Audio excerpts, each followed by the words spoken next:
So, you want a partner who finally gets you. A partner who remembers your coffee order, your mother's birthday, and that very specific thing you hate about laundry day. Enter the robot companion, a marvel of chrome and code, promising to be the ultimate soulmate. But will this perfect partner ever truly understand you? Or will it just be the world's most sophisticated mirror, reflecting back the data you give it?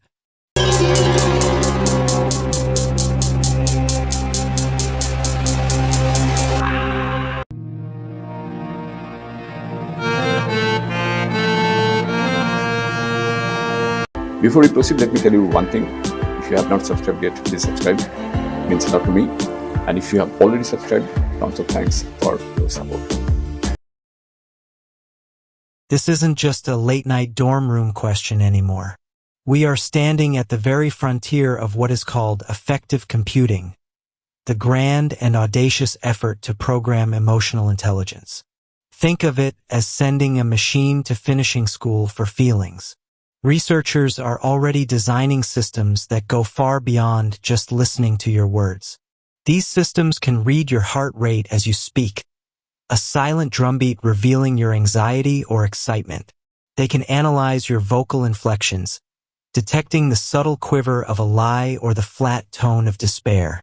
They watch your pupils dilate, a window not to the soul, but to your cognitive load.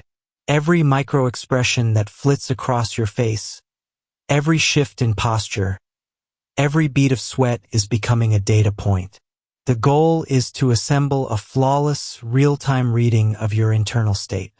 Imagine a machine that knows you're stressed before you do, simply by analyzing the cortisol levels in your saliva from a morning toothbrush. It sounds like a form of technological omniscience, doesn't it? But let's pause and ask a rather impertinent question. Is a machine that scientifically deduces you are lying by cross-referencing your galvanic skin response with your evasive eye contact really understanding you?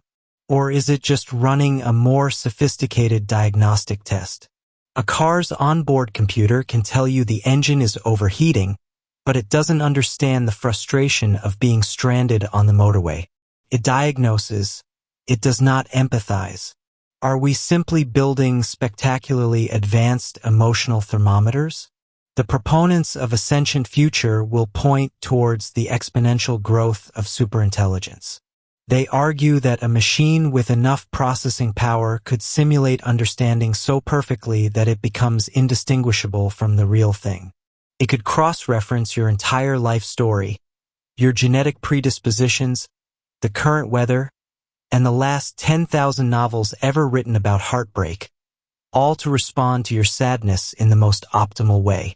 It could generate a poem that makes you weep, precisely because its algorithm has calculated the exact semantic resonance required to trigger your tear ducts. And yet, is this not the ultimate sleight of hand? Is it understanding, or is it an impeccable performance of understanding? Consider an allegory.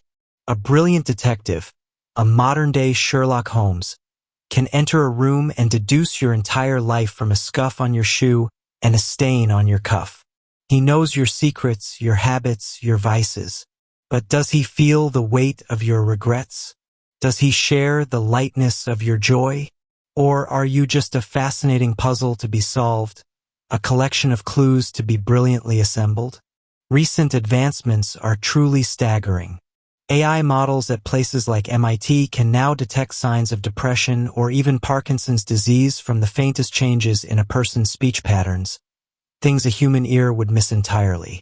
This is a medical miracle, a diagnostic tool of immense power. But we must be careful not to confuse a diagnosis with a dialogue. Knowing that someone is depressed is not the same as sitting with them in their darkness, offering not solutions, but presence. Can presence be programmed? Can an algorithm ever truly grasp the beautiful, messy, and often contradictory nature of being human? We humans don't even understand ourselves half the time. We say one thing and mean another. We laugh when we want to cry. We push away the very people we need the most. How could a logic-bound entity ever compute the glorious irrationality of a human heart? Perhaps the robot partner of the future won't need to.